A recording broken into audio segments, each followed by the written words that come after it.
back with another flashlight. This is the HOTLIGH. Now, I actually have a flashlight just like this on the refrigerator that instead of having the clip has a magnet on the back and then is missing the power bar. So I have a lot of confidence in this thing. I use that other one a ton. It has a magnet instead of a clip, and this has the clip, so I could actually EDC this probably. This is their ZF8313.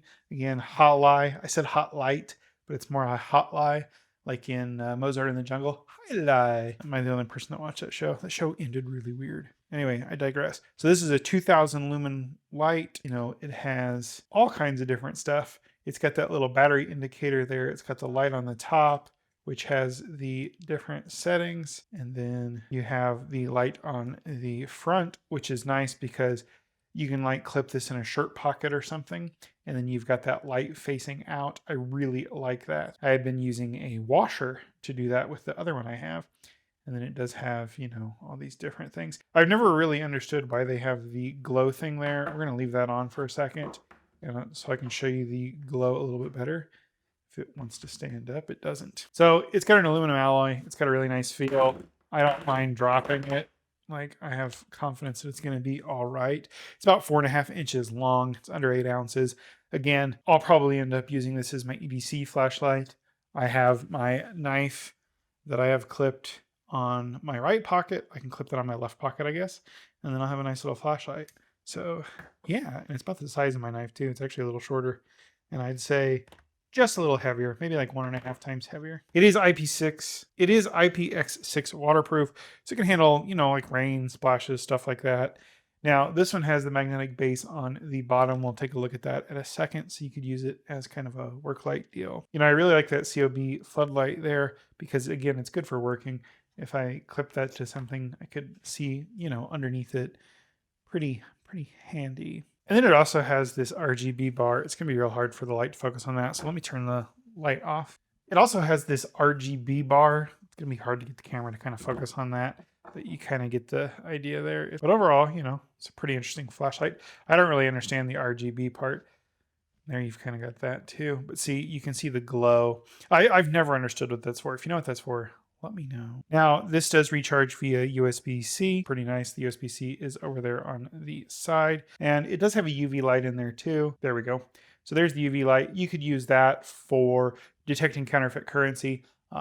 Real US currency has UV reactive stuff on it now. So it's kind of handy. I'm not sure I'd use that a ton, but hey, say you're, you know, someone that does a lot of cash transactions, or you know, you're in a craft fair or whatever, and you just want to quickly check the bills. Kind of handy. I don't think I'd ever really use that, but maybe. I don't know. It doesn't have a memory mode. It's kind of a con to me. The side buttons seem like they don't take a lot to press, and like that front floodlight on the highest setting puts out quite a bit of heat. It'll actually limit itself and it'll shut off, or it'll go down to a lower light after a little bit because of the heat. The UI is not really counterintuitive. I've read the manual, but it's still kind of confusing what buttons turn on what, and sometimes you have to click through a ton of stuff to get what you want, like that UV light. Really the only cons. The other one's similar to that, and I have other flashlights that also have like weird, you know, you have to click through menus and stuff. It is what it is. It's just, you're trying to pack a lot of features into something and you only want to put 2 buttons on. This is kind of what you have to live with. But like the light itself works great. Again, it's really sturdy.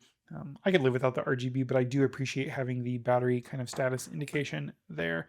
That is pretty nice. And for the price, like, this thing's great. I wish stuff like this existed even 10 or 15 years ago, back when I wore a Surefire that, you know, used those CR132As or whatever, and like it used a halogen bulb and it would get super hot.